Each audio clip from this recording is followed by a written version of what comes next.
ನೋಡ್ರಿ ಈ ಮನಿಯವ್ರ ನಮ್ಗೆ ಬುತ್ತಿ ತಂದು ಕೊಡಾಕತ್ತಾರ್ರಿ. ಈಗ ಬರ್ತಾರ ನೋಡ್ರಿ ಅವ್ರೆ.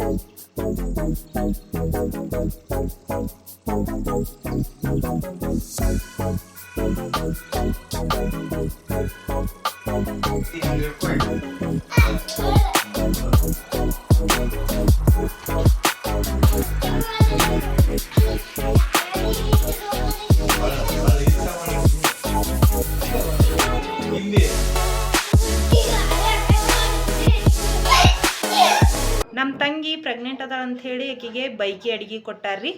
ನೋಡ್ರಿ ಜೋಳದ ರೊಟ್ಟಿ, ಬದ್ನಿಕಾಯಿ ಪಲ್ಯ, ಮಸಾಲ ರೈಸು, ಹೆಸರು ಕಾಳು ಪಲ್ಯ, ಕೋಸಂಬರಿ, ಹಿಟ್ಟಿನ ಪಲ್ಯ, ಹೆಸರುಬೇಳೆ ಮತ್ತು ಸಾಬುದಾನಿ ಪಾಯಸ ಮಾಡ್ಯಾರಿ.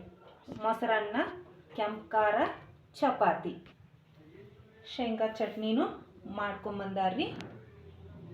ಬುತ್ತಿ ಏನು ತೊಗೊಂಬಂದಿರ್ತಾರಲ್ರಿ, ಫಸ್ಟ್ ನಾವು ದೇವರಿಗೆ ಎಡೆ ಮಾಡ್ತೀವ್ರಿ. ಆಮೇಲೆ ಎಲ್ಲರೂ ಊಟ ಮಾಡ್ತಾರೆ.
ಎಲ್ಲರಿಗೂ ನಾವು ಊಟ ನೀಡಿದ್ವಿ ರೀ.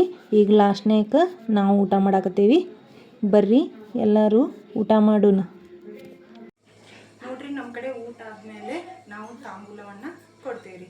ಎಲೆ, ಅಡಿಕೆ, ಸುಣ್ಣ, ಬಡೆ ಸೊಪ್ಪು ಇದನ್ನೆಲ್ಲ ಹಾಕ್ಕೊಂಡ್ರೆ ಊಟ ಕಂಪ್ಲೀಟ್ ಆಗೈತೆ ಅಂತ ಅರ್ಥ. ಈ ವಿಡಿಯೋ ಇಷ್ಟ ಆಗಿದ್ದಲ್ಲಿ ಲೈಕ್ ಮಾಡಿ, ಕಮೆಂಟ್ ಮಾಡಿ, ಶೇರ್ ಮಾಡಿ, ಪ್ಲೀಸ್ ಸಬ್ಸ್ಕ್ರೈಬ್ ಮಾಡಿ. Thank you.